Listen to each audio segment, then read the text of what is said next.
उनका जो मीडिया है बड़े बड़े घरानों का, वो प्रचार भी कर रहा है और वो चाहते हैं कि पूरे देश के संसाधन, किसान, मजदूर, आम जनता के जो संसाधन हैं, जो मेहनत करके उन्होंने 50, 60, 70 साल में खड़े किए हैं, वो उनके मुनाफे बढ़ाने के लिए इस्तेमाल हों, वो उनको सुपुर्द कर दिए जाएं। दूसरी तरफ वो जनता का हिस्सा 98% जिसके बच्चे बेरोजगार हैं और जो किसान है वो हत्या करने को मजबूर है, युवा वर्ग को नौकरी नहीं मिलती, फौज में भी 4 साल कर दिए, 18 साल का बच्चा फौज में लगेगा, 22 साल में रिटायर हो जाएगा, उसकी शादी भी नहीं होगी। और हमारे जो महकमे हैं, हमारे किसान मजदूरों के, व्यापारियों के बेटा बेटी को रोजगार मिल जाता था, उन महकमों को भी खत्म करने जा रहे हैं। केंद्र में 30 लाख वैकेंसी पड़ी हुई है, उनको भरा नहीं गया। वो आने वाले टाइम में इंडिया गठबंधन के सहयोगियों ने वादा किया है कि उनको भरा जाएगा। और देश में रोजी रोटी पर बहुत बड़ा संकट है। पिछले 10 साल में महंगाई इतनी ज्यादा होगी कि हमारे लोगों पर, जनता पर 26 लाख करोड़ रुपए पेट्रोल, डीजल और गैस के दाम बढ़ा करके हमारी जेबों से वसूल किए हैं। और 1.5-2 लाख करोड़ रुपए हर महीने जीएसटी लग जाता है।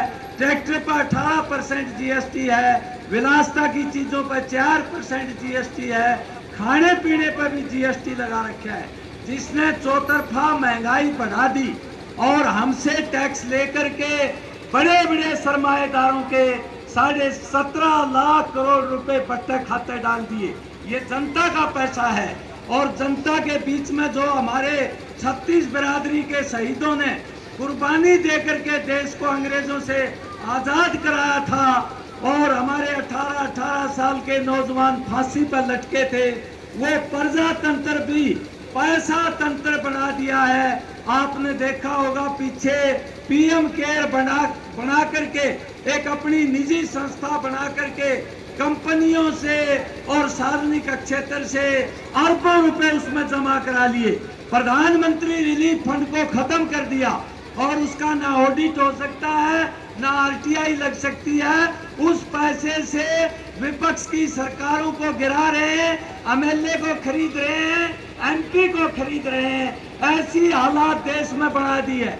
अभी देखा होगा कल एक बहुत बड़े पत्रकार परवीर प्रकाश, जिनको 3 अक्टूबर को गिरफ्तार कर लिया था, यूएपीए लगा दिया और कहने लगा आप देशद्रोह की खबरें दे रहे हैं।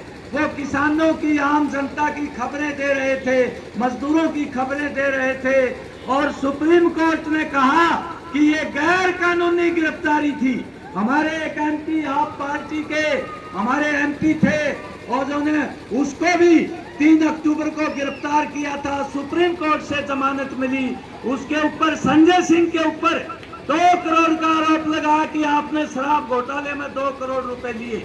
जब मामला सुप्रीम कोर्ट में पहुंचा तो सुप्रीम कोर्ट ने कहा कि भाई वो 2 करोड़ रुपए कहाँ है?